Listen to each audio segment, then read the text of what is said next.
Je vais à présent procéder à la déclinaison des grandes lignes du programme de gouvernement du président, les grandes lignes reprises dans le manifeste de Kisangani.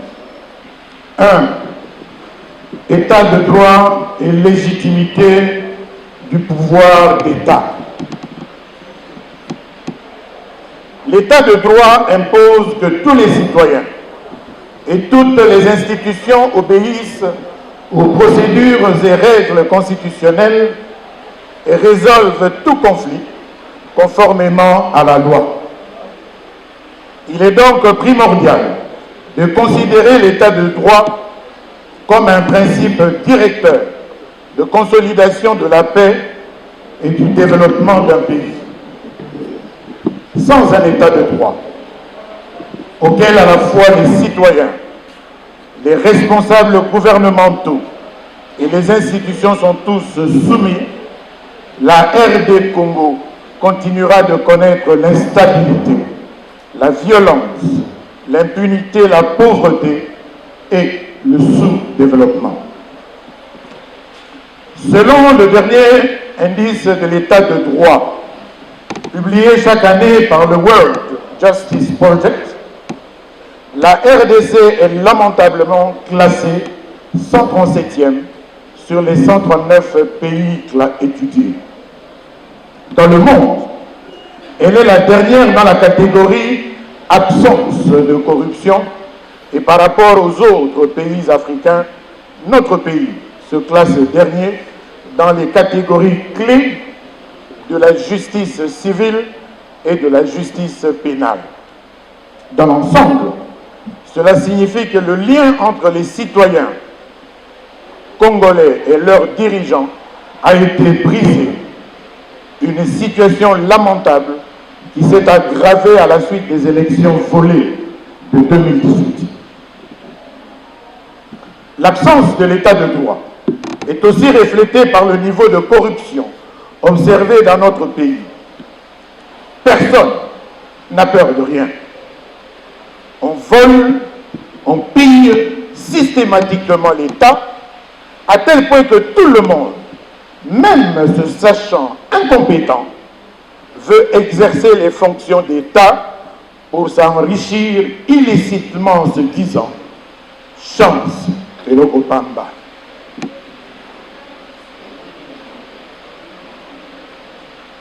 Comme pour dire que tout le monde peut devenir nanti pourvu qu'on accède aux fonctions publiques, même si on n'a aucune compétence. Ainsi, l'avenir des enfants de la RDC est hypothéqué. Et à ce sujet, la Bible nous enseigne dans 2 Timothée 1,6 qu'il faut que le laboureur travaille avant de recueillir les fruits. L'état de droit que nous voulons construire est celui qui est intimement lié à la démocratie. Nous voulons bâtir un État dans lequel les citoyens et les gouvernants sont liés par le même ensemble de règles et de normes, ce qui fait d'eux des partenaires égaux dans la poursuite de la prospérité, de la paix et de la stabilité. C'est ce partenariat entre les citoyens et les gouvernants, fondé sur le respect et la compréhension mutuelle qui, à son tour, produit et protège la légitimité du pouvoir d'État. Car une fois ce lien forgé, il est difficile de le démanteler. Nous devons et nous pouvons établir l'état de droit avec la plus grande urgence qu'il mérite. Un État où la démocratie fonctionne avec une nette séparation de pouvoirs, avec une société civile responsable qui est écoutée, et la bonne gouvernance érigée en mode de gestion d'un État qui respecte les droits humains. Un État où les élections crédibles sont régulièrement organisées. Ainsi, nous déploierons toute notre énergie pour que les élections en RDC soient en tout temps indépendantes, transparentes, impartiales et apaisées. La règle sera justice égale pour tous les citoyens, tolérance zéro corruption, et sanctions sévères pour tout enrichissement illicite. Tout agent public de l'État doit respecter le code de conduite de l'agent public de l'État. Intégrité territoriale, autodétermination nationale et pacification totale du pays. L'intégrité territoriale est le principe de droit international qui donne le droit aux États souverains de défendre leurs frontières et tout leur territoire des menaces éventuelles des autres États. Ce principe est inscrit dans l'article 2 de la Charte des Nations Unies et ce droit a été reconnu comme un droit international coutumier. Le droit d'un peuple à l'autodétermination est un principe cardinal du droit international moderne qui s'impose en tant que tel à l'Organisation des Nations Unies comme une des normes de la Charte faisant autorité. Il dispose que les peuples, sur la base du respect du principe de l'égalité des droits et de la juste égalité des chances, ont le droit de disposer du choix libre et souverain et déterminer la forme de leur régime politique indépendamment de toute influence étrangère. C'est pour cela qu'il appartient aux Congolais et aux seuls Congolais de choisir souverainement leurs dirigeants au moyen des élections crédibles afin de mettre en place des institutions qu'ils jugent nécessaires pour assurer leur dignité, leur liberté et leur prospérité.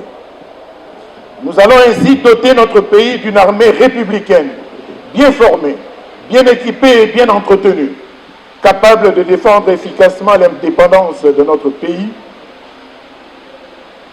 de protéger son intégrité territoriale et la vie des citoyens congolais et de protéger les intérêts essentiels de la RDC. Ne sera jamais assuré par les forces étrangères, mais par nous-mêmes Congolais. Et nous allons tout mettre en œuvre pour y arriver, car aucun État digne de ce nom ne sous-traite sa sécurité. 3. Agriculture et lutte contre la misère alimentaire et la pauvreté. Les 80 millions d'hectares de terres arables, couplés avec une remarquable diversité de climats, ainsi que les 40 millions d'hectares de terres irrigables et des vastes étendues de pâturage permettent à la RDC de développer des cultures variées. Malheureusement, seulement 10% de ces terres sont exploitées et plus d'un quart de la population congolaise est affamée. De nombreux Congolais sont gravement sous-alimentés. La malnutrition chronique touche 43% des enfants entre 0 et 5 ans dans tout le pays. L'impact durable de la malnutrition sur le développement cognitif de nos enfants et la productivité économique. Notre peuple mérite une nourriture propre et saine. Que faire? Il faudra proclamer l'état d'urgence agricole qui doit se décliner dans une politique bien élaborée afin de créer un nouvel avenir agricole pour le Congo. Notre modèle sera l'agriculture régénérative qui tient compte des impacts environnementaux et ou sociaux. La transformation radicale de nos systèmes agricoles offre la possibilité de raviver les écosystèmes, d'amplifier la biodiversité et d'améliorer la diversité alimentaire. Et les impacts positifs se répercuteront sur tous les autres secteurs et créeront de nouvelles voies vers un avenir plus prospère, résilient et durable. Notre gouvernement travaillera directement avec nos talentueux agriculteurs pour concevoir de nouveaux systèmes et processus construits autour des principes de l'agriculture régénérative et les soutiendra par une mise en œuvre plus large des politiques et une collaboration intersectorielle. Nous allons harmoniser le code agricole avec les autres codes existants, faciliter l'accès à la terre et sécuriser les propriétaires par une bonne gestion foncière. Nous allons encourager les investissements massifs dans le secteur agricole et nous allons créer des fermes agricoles où seront employés des milliers de jeunes. Nous allons reconnaître des petits exploitants agricoles comme des petites entreprises et les encourager à se mettre en coopérative. l'Institut national pour l'étude et la recherche agronomique, INERA, et les autres centres de recherche agronomique seront correctement financés. Nous allons décréter l'état d'urgence agricole pour que plus aucun Congolais ne meure de faim. Ainsi, tous les moyens appropriés seront mis en œuvre pour faire disparaître la faim et la malnutrition au Congo. Infrastructure, désenclavement des territoires et connectivité intégrale du pays. Le développement de nos infrastructures est la clé à la fois de la cohésion nationale et d'une croissance soutenue au Congo. Nous devons réhabiliter les infrastructures existantes et construire des nouvelles. Nous allons construire des routes, des ponts et des rails. Nous allons moderniser et étendre le transport en commun, moderniser les ports et les aéroports du Congo et investir dans nos territoires trop souvent laissés pour compte. Le développement de nos infrastructures rendra la décentralisation effective et efficace. Il stimulera la création d'emplois bien rémunérés et fera croître l'économie de manière durable, équitable, en réduisant l'exode rural. Comme les infrastructures de transport, les infrastructures informatiques jouent un rôle important dans la croissance de l'économie et la création de diverses opportunités pour le peuple congolais. Nous devons combler le fossé technologique entre notre pays et les autres nations du monde, afin d'accéder aux avantages de développement plus larges que procure l'accès à l'Internet. Notre gouvernement y travaillera sérieusement pour renforcer la réglementation qui assure une concurrence loyale entre les entreprises. Nous travaillerons avec le secteur privé pour adapter et former les compétences des travailleurs aux exigences de la nouvelle économie numérique. Avec un marché intérieur de plus de 100 millions de consommateurs, la connectivité intégrale du pays permettra d'utiliser le potentiel du Congo à son maximum. Cela permettra aux Congolais, grâce à un tourisme intérieur, d'explorer la riche diversité culturelle et touristique qu'offre le pays. 5. Entrepreneuriat et développement du secteur productif. La RDC s'est désindustrialisée au fil des années. Dans les années 60, le pays regorgeait un nombre impressionnant d'industries. Aujourd'hui, c'est la désolation. D'après certaines sources, le nombre d'entreprises industrielles est passé de 6500 en 1960 à 1800 en 1980 et à 167 en 2017. La Fédération des entreprises du Congo, FEC, ne compte pas plus de 1000 membres, dont 88 seulement cotisent, contrairement à son ancêtre, la NESA, l'Association nationale des entreprises du Zaïre, qui avait 5400 membres cotisants.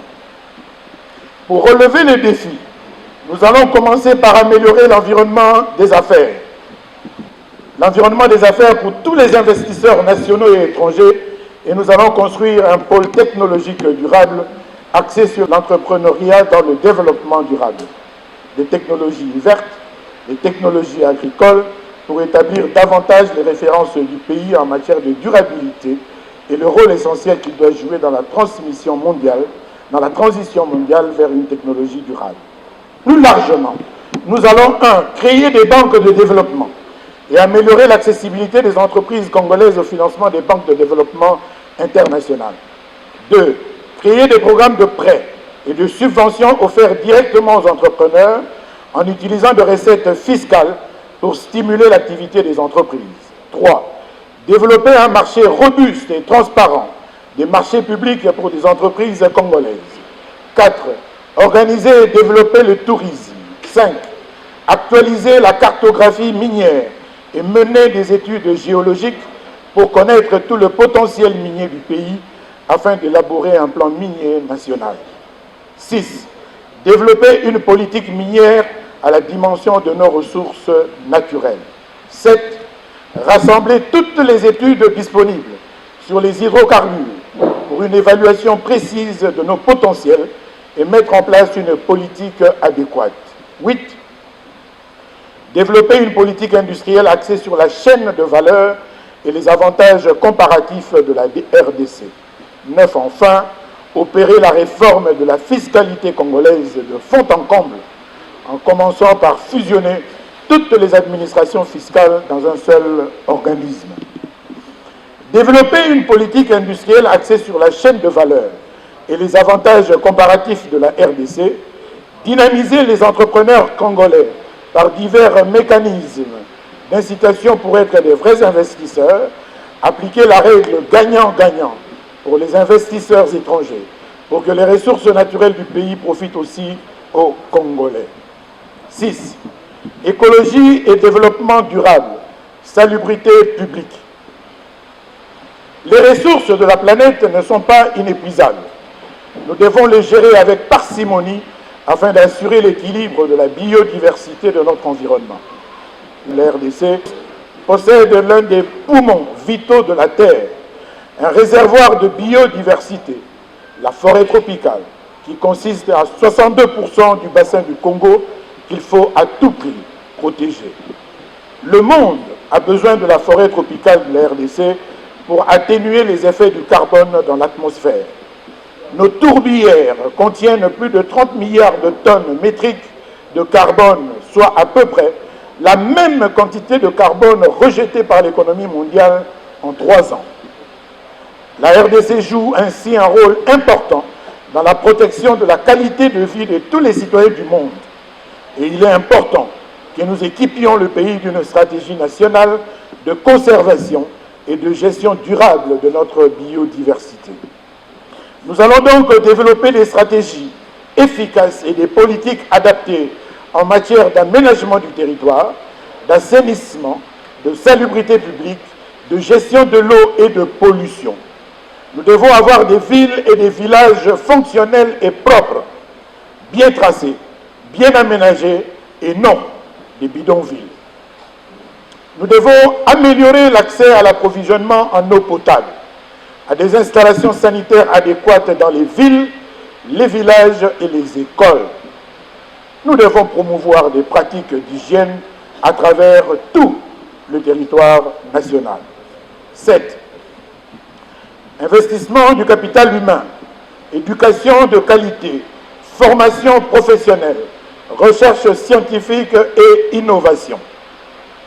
De nombreuses études menées au niveau du monde entier confirment que les investissements publics dans l'éducation favorisent une croissance économique équitable. Améliorer la qualité et l'accès à l'éducation est essentiel. Investir dans l'éducation crée des opportunités d'emploi de qualité, augmente la stabilité familiale, diminue la criminalité et soulage la pression sur le système de santé publique. Nous allons organiser les États généraux de l'éducation nationale pour définir une nouvelle politique de l'éducation nationale. Nous allons augmenter significativement la part de l'éducation dans le budget de l'État pour atteindre au moins 30%. Nous allons revaloriser la fonction enseignante et recycler périodiquement les enseignants. Nous allons nous engager dans l'alphabétisation intensive des jeunes non scolarisés, au moins 2 millions par an. La priorité sera accordée aux études techniques, scientifiques et professionnelles et nous rapprocherons l'université de l'entreprise pour une étroite collaboration. Nous allons investir significativement dans la recherche scientifique et l'innovation et nous allons créer des centres d'excellence. Concernant la formation professionnelle, nous allons envisager de rejoindre les 8 pays membres de l'Union économique et monétaire ouest-africaine, UEMOA, qui depuis 2017, via leur ministère en charge de la formation professionnelle, partagent les cursus de leur programme d'enseignement et de formation technique et professionnelle, ainsi que leur référentiel professionnel. Développer avec le soutien de l'IIPE, UNESCO Dakar, cette plateforme de mutualisation des outils et ressources de la formation professionnelle peut nous servir de référence ou de benchmark. Investir dans les citoyens pour développer la RDC, tel est l'intitulé de notre projet de société. 8. Accès à l'eau potable. à l'électricité et aux soins de santé de qualité. La RDC possède plus de 50% des réserves d'eau du continent africain. L'eau est un élément important de la santé publique. L'eau, c'est la vie. Pourtant, seulement 30% des Congolais ont accès à l'eau potable. C'est une honte. Ainsi, nous allons mettre en place un programme national de fourniture d'eau potable pour atteindre le taux de desserte de moins 80% en milieu urbain et 75% en milieu rural en 5 ans. Alors que le pays possède un potentiel hydroélectrique évalué à plus de 100 000 MW, la desserte en électricité n'atteint pas 10% sur l'ensemble du territoire national. Le déficit en électricité est un frein pour l'industrialisation de notre pays. Nous allons mettre en place un programme ambitieux pour concrétiser les projets INGA 3 et Grand INGA et assurer la construction des réseaux de transport d'électricité. Nous allons développer des micro-barrages dans les endroits où il y a un potentiel où il serait trop coûteux de transporter le courant d'INGA. Nous allons aussi exploiter les grandes réserves de gaz dont dispose le pays. Et en ce qui concerne la santé, il faut noter qu'en RDC, toutes les 60 minutes, 3 femmes enceintes, 10 nouveau-nés et 185 enfants de moins de 5 ans meurent. La part de l'État dans les dépenses de santé est inférieure à 20%. Le reste étant laissé aux ménages, 42%, et aux partenaires extérieurs, 38%. Il n'y a que 33% des Congolais qui, en cas de maladie, utilisent les services de santé classiques. Notre système de santé souffre d'un manque criant de personnel compétent, d'infrastructures et d'équipements adéquats. Il n'y a que 0,28 médecins et 1,19 infirmières et sages-femmes pour 10 000 habitants. De plus, l'accès aux soins de santé dans les régions rurales du Congo est extrêmement faible. Il n'y a pas de sécurité sociale pour couvrir le risque maladie. Nous devons donc rendre les soins de santé de qualité accessibles à tous les Congolais. Couverture sanitaire universelle, grâce à la réhabilitation et à la construction des infrastructures sanitaires, dotées d'équipements adéquats et d'un personnel compétent. Il nous faudra au moins une zone de santé pour 150 000 habitants, un hôpital général de référence, 20 centres de santé et une équipe cadre de zones compétentes. Nous mettrons en place une politique médicale complète, incluant les infrastructures, la formation, la médecine préventive, y compris le programme de vaccination, la gouvernance du système d'approvisionnement en médicaments, l'éradication des épidémies et la sécurité sociale.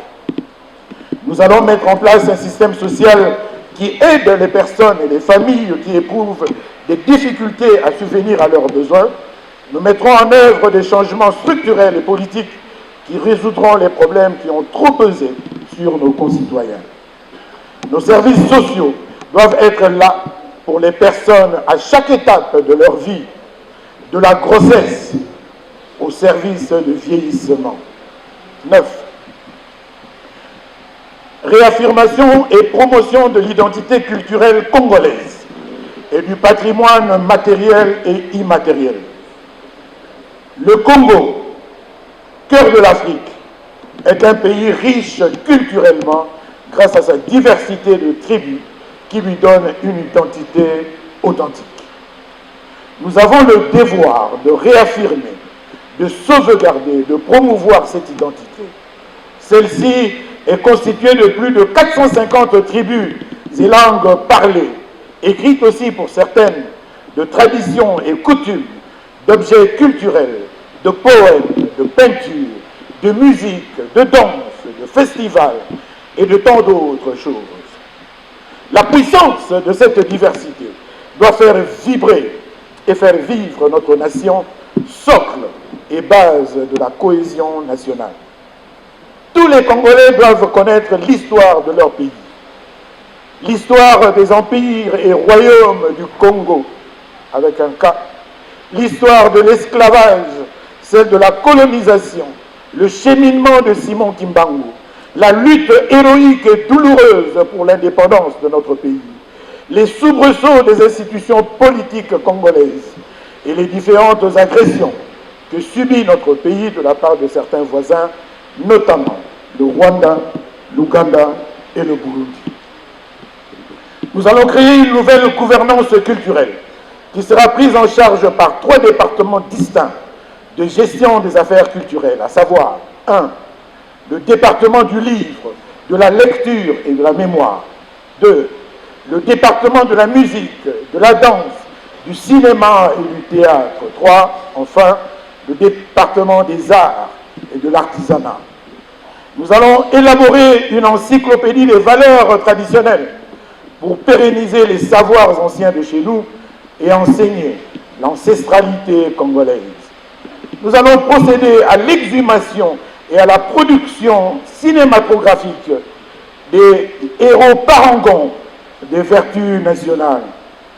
Nous allons restaurer notre patrimoine archéologique et créer de hauts lieux historiques et de monuments culturels ainsi que des académies et musées nationaux.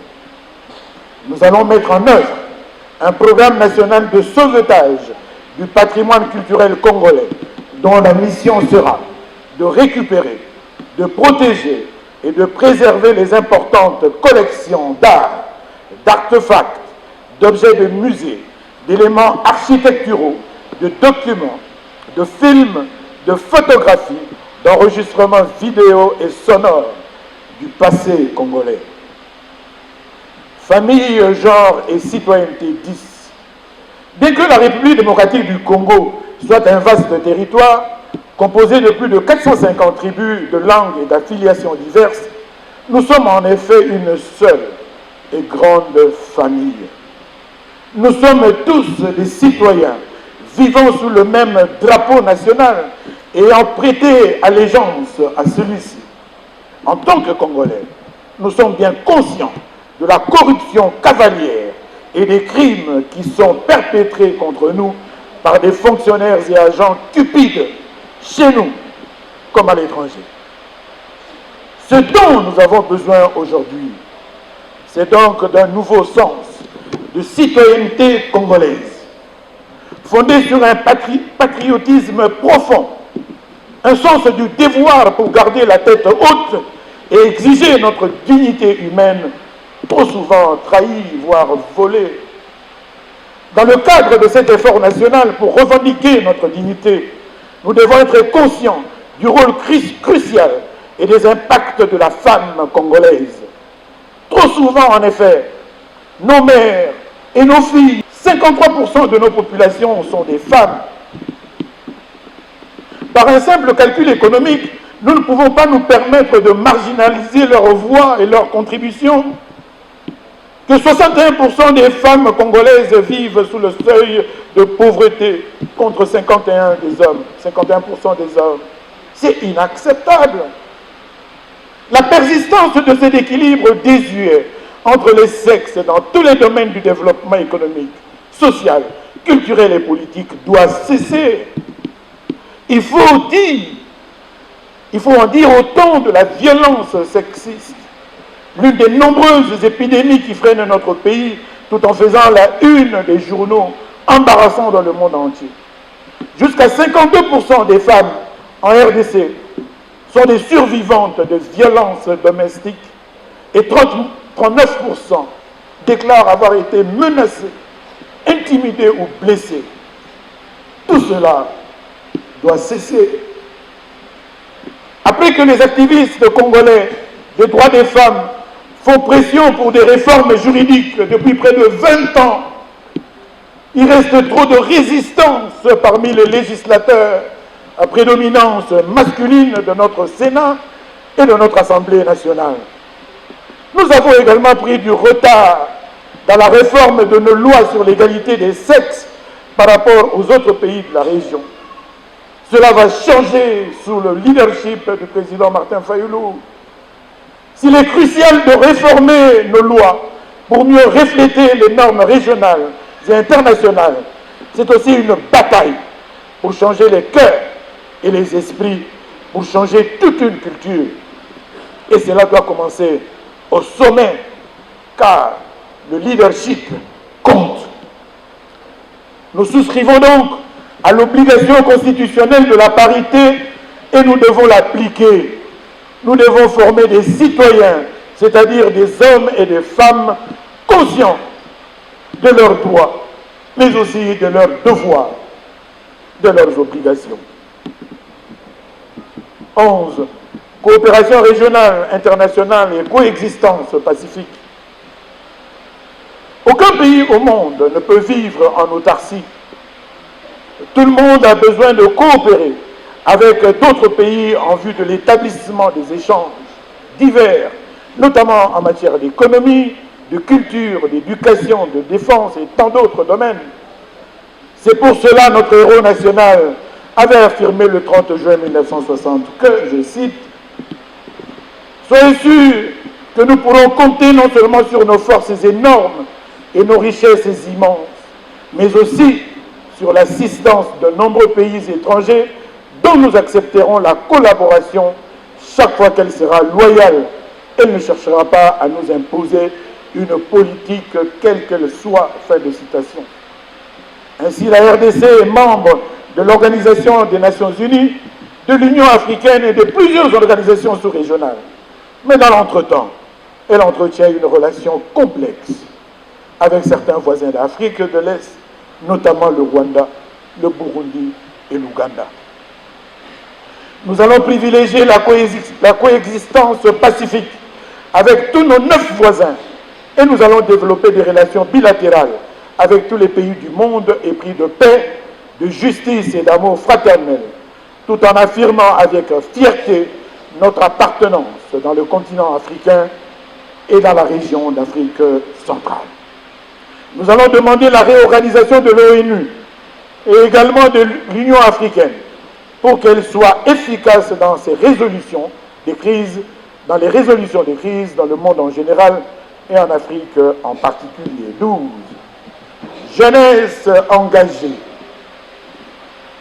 Près de 60% de la population de la RDC a moins de 20 ans. Près de 60% de la population de la RDC a moins de 20 ans. Et 80% de la population a moins de 35 ans. Et cela représente un atout majeur pour le développement du pays. Seulement voilà, nos jeunes ont perdu leur dignité et leur espoir en vue et leur espoir en un avenir meilleur. Nos jeunes sont systématiquement marginalisés, mal formés et ignorés dans la société. La jeunesse est devenue comme un troupeau en divagation, désœuvrée, sans emploi. Elle est exposée à toutes les formes de délinquance, de dépravation et de distraction abrutissante. La pauvreté des parents, la déstructuration de la famille et l'absence d'encadrement y sont pour beaucoup. Heureusement,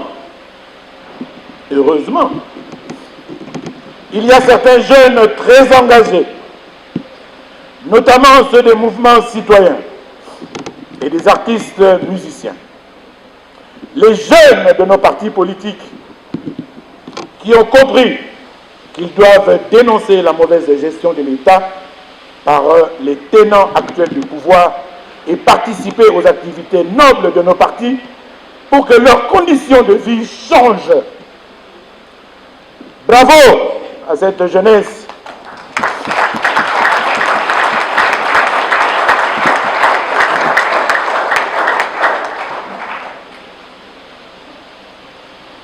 Nous allons améliorer les programmes d'enseignement pour donner aux jeunes une formation de qualité qui répond aux besoins de développement du pays.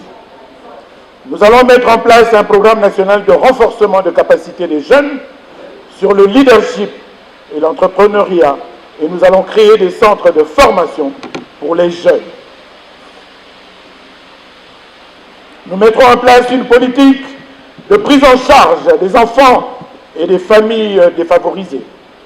Nous allons investir dans les équipements sociaux et complexes sportifs à travers le pays et relancer la compétition sportive intra- et interscolaire. Et nous allons encourager certains jeunes à intégrer l'armée nationale pour défendre les intérêts de la nation. La situation de la jeunesse est une urgence nationale qui mérite une intervention immédiate. Il est grand temps que nous accordions la priorité à l'encadrement de nos enfants et de nos jeunes. C'est notre meilleur espoir pour aujourd'hui et pour notre avenir en tant que pays. 13. L'élite et la diaspora congolaise. Il est fort malheureux de constater la résignation malheureuse de certaines élites congolaises qui se cantonnent dans leur zone de confort, sans se soucier de l'avenir du pays et de l'héritage qu'elles vont laisser aux générations futures. Elles se sont rangées pour la plupart derrière les prédateurs de l'économie congolaise pour préserver leurs avantages, souvent précaires. Pire, certains collaborent avec les ennemis extérieurs du pays et ceux qui veulent donc balkaniser notre pays pour assouvir leurs désirs égoïstes. On pourra aussi parler de certaines élites religieuses qui profitent des fidèles sans les amener à prendre conscience du degré de délabrement du pays. Elles sont championnes d'un message sur la prospérité qui se révèle une escroquerie pour leur enrichissement propre.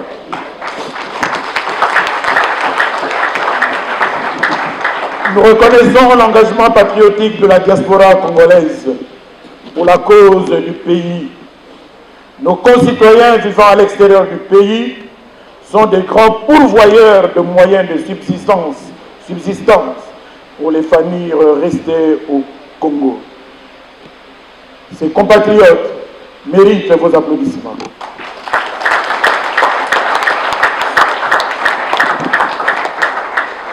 Il est impérieux que les Congolais de l'extérieur réfléchissent davantage sur leur rapport au pays.